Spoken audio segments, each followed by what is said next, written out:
Sonali lunch box పట్రా. రమ్య ఏంటి ఇంకా ఇక్కడే కూర్చున్నావు? ఆఫీస్ టైం అవుతుంది, పదా. నేను రాను. ఏ? నాకు తలనొప్పిగా ఉంది. అనవసరంగా ఆలోచిస్తే తలనొప్పి కాదు, తంటాలు కూడా వస్తాయి. ఇదిగోండి సార్. ఆవిడ గారికి తలనొప్పిగా ఉందంట, కొంచెం జండు బామ్ రాయ్. అలాగే. అక్క జండు బామ్ నాకొద్దు. రాసుకోండి అక్క, తలనొప్పి తగ్గిపోతుంది. నువ్వే నాకు పెద్ద తలనొప్పి. పోయి ఇక్కడి నుంచి. చెప్తున్నా వినపట్టలేదా? పొమ్మంటుంటే.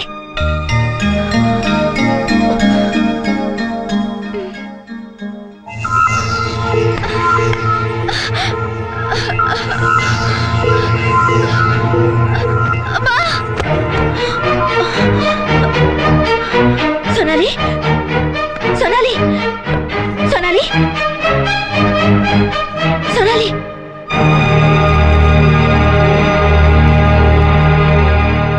భయపడాల్సిందేమీ లేదు, ఈమె గర్భవతి.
నిద్రలా వస్తుంది.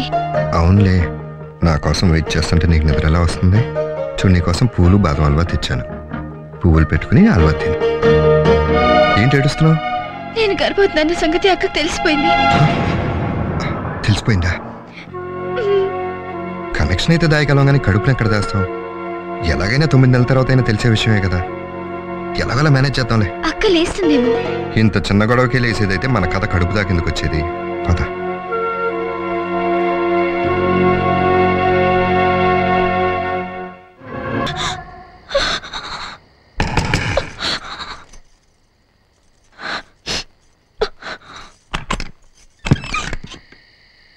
ఏంటి ఈ రాక్షసి ఇంకా నిద్రపోలేదని బాధపడుతున్నారా? రమ్య, ఏంటా మాటలు? కొత్త కొత్త మోజులు పుట్టుకొస్తున్నా కదా, నేను అడ్డం అనుకుంటున్నారేమో.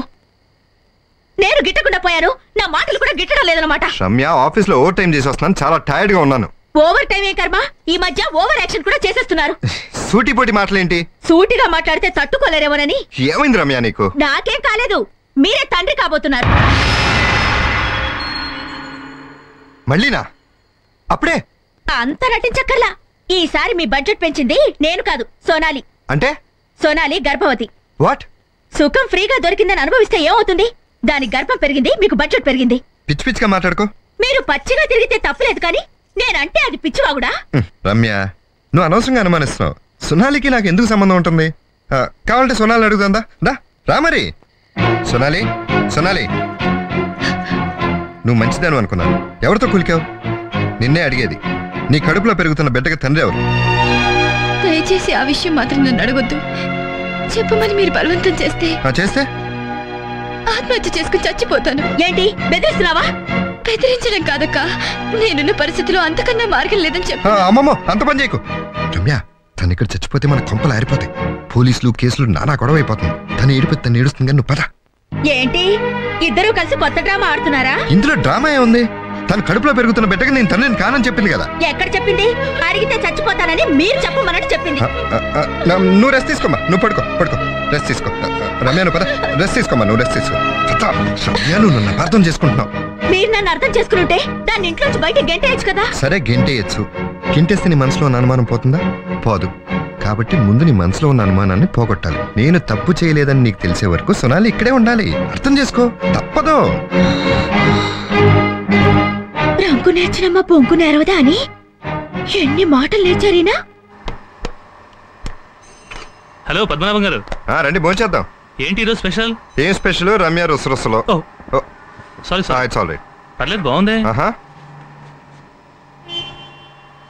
టేస్ట్ బాగుంది. బొమ్మ బాగుంది. ఇలా ఇవ్వండి.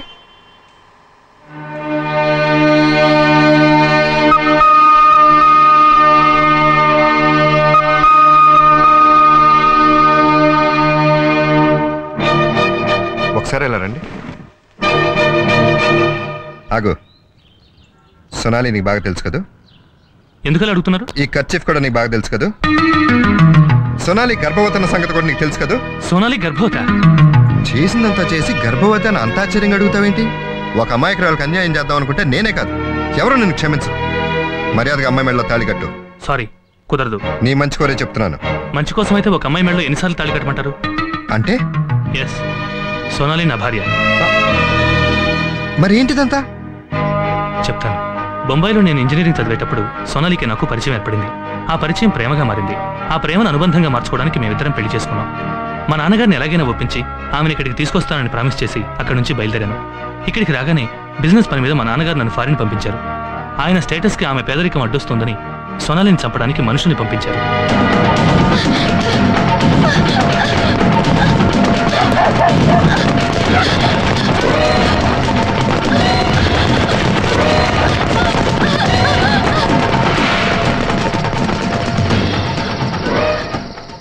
ఆ రౌడీల బారి నుంచి తప్పించుకుని నేను ఫారిన్ వెళ్లిన విషయం తెలియక నా కోసం ఎక్కడెక్కడో వెతికింది. ఏమీ తెలియని అమాయక పరిస్థితుల్లో మీ ఇంట్లో పని మనిషిగా చేరింది. నేను ఫారిన్ నుంచి తిరిగి వచ్చాక తన కోసం ఎక్కడెక్కడో వెతికాను, కానీ దొరకలేదు.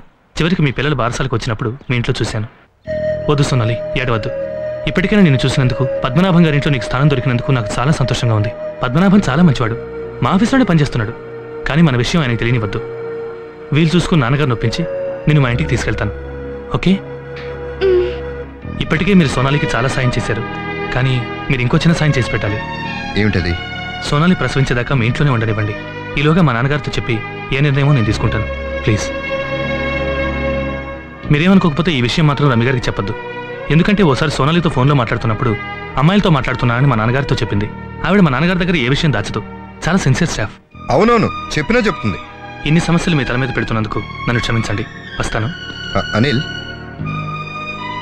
All the best. Thank you.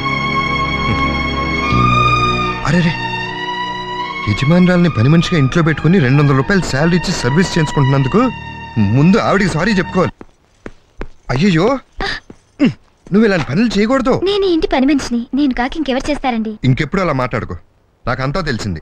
ఏం తెలిసింది? అనిల్ నాకు అన్ని విషయాలు చెప్పాడు. నా యజమాని భార్య అంటే నువ్వు నా యజమానురాలువే కదా, మరి ఇలాంటి పనులు చేయొచ్చా? అందుకే ఇక నుంచి నువ్వు దర్జాగా, హోందాగా, గౌరవంగా ఉండాలి. అనాథగా ఉన్న నన్ను చేరతీశారు, నాకు తోడుగా ఉన్నారు. నాలో ఊపిరినంత వరకు మిమ్మల్ని మర్చిపోలేను. చచా, దాందేముంది? అవన్నీ మనసులో పెట్టుకోకు. కడుపుతో ఉన్నప్పుడు ఈ టెన్షన్స్ అన్ని పెట్టుకోకూడదు. ఇక నుంచి ఎవరేమనుకున్నా సరే నీ జాగ్రత్తలన్నీ నేను తీసుకుంటాను. నీ జాగ్రత్తలు నువ్వు తీసుకో, మా జాగ్రత్తలు మేము తీసుకుంటాం. విన్నారా అన్నయ్య? మీ బావమరిది ఎంత బుద్ధిమంతుడా! చూసావా, ఎఫ్ఐఆర్ అన్నది మోతెప్పని కోకాకోలా సీసాలాంటిది. దాన్ని కుదురుగా పట్టుకుని ఓపెనర్ తో జాయిగా తీసుకుని తాగాలి. నువ్వేం చేసావు? కుదిపేసి బొళక్కన ఓపెన్ చేసేసావు. బుసబుస పొంగి నేలపాలు అయిపోయింది. నువ్వు 1 రూపాయలు అయిపోయావు. ఇంకేం బుద్ధిమంతు? బావా, నోర్మయ్యరా. అమ్మ రమ్య, మమ్మల్ని క్షమించమ్మా. వీడు మొదటి వారికి అన్నం పెడతాడో లేదని భయపడ్డాం. ఇప్పుడు రెండో సెటప్ కూడా తీసుకొస్తాడని మేము ఊహించలేదమ్మా. బామ్మరిది, ఖర్చులు పెరిగితేనే తట్టుకోలేవు, కోకాకోలాలు తగులుకుంటే ఏం తట్టుకుంటావు?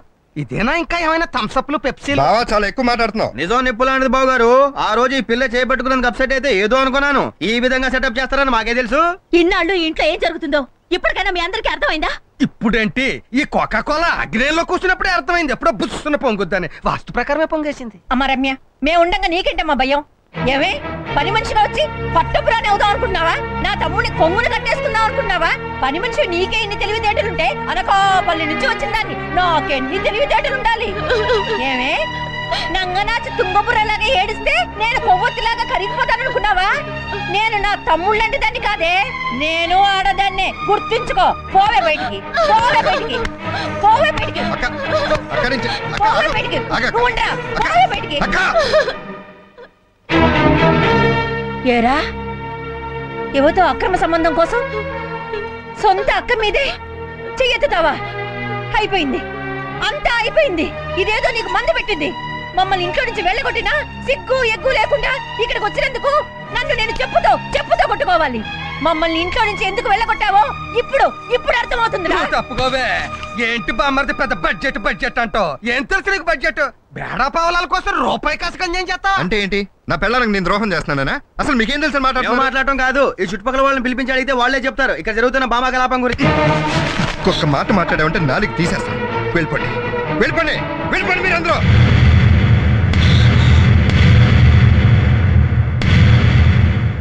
వెళ్తాను బాబా వెళ్తాను. ఇక్కడ నుంచి నేరుగా జిల్లా కోర్టుకు వెళ్తాను. అవసరం అయితే హైకోర్టుకి వెళ్ళినా సరే మాకే న్యాయం జరిగేలా చూస్తాను. వెళ్ళరా వెళ్ళు.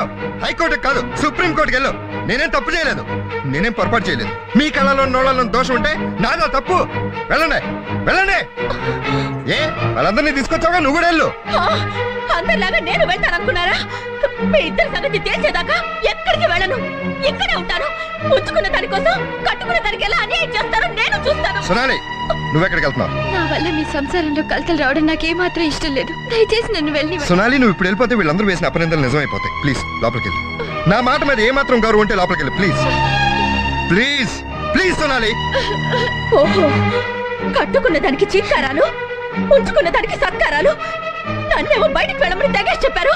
ఇప్పుడు అది వెళ్తానంటే కాళ్ళు కట్టపడిపోతున్నారేంటి? రమ్య, ఇదేనా నువ్వు నన్ను అర్థం చేసుకుంది? నా ఆశ ఏంటో ఆశయాలేంటో అన్నీ నీకు తెలుసు. ఇల్లు విడిపించుకోవడం కోసం ఆకలి నిద్ర మానుకుని ఎంత ఆరాట పడుతున్నానో నువ్వు చూస్తూనే ఉన్నావు. నా వెన్ను తట్టి ధైర్యం చెప్పాల్సి నువ్వే నా వెన్ను ముక్క విరిచేస్తే ఇంకా నాకు తోడెవరు? నా బాధ ఎవరికి చెప్పుకుని ఆడవను? మిమ్మల్ని ఓదార్చడానికి, ధైర్యం చెప్పడానికి ఆ కిరాయి జానుందిగా. ఇక నేనెందుకు? పిల్లలు అనాథలు చేయకూడదని అనాథలా ఇంట్లో పడున్నాను. లేకపోతే మీకు చెప్పకుండా ఎప్పుడు వెళ్ళిపోయేదాన్ని. ఈ రోజు నుంచి మనం గడప దాటితే భార్య భర్తలం, గడప లోపల భర్త శత్రువులం. మన మధ్య నడిచేది సంసారం కాదు, శత్రుత్వం.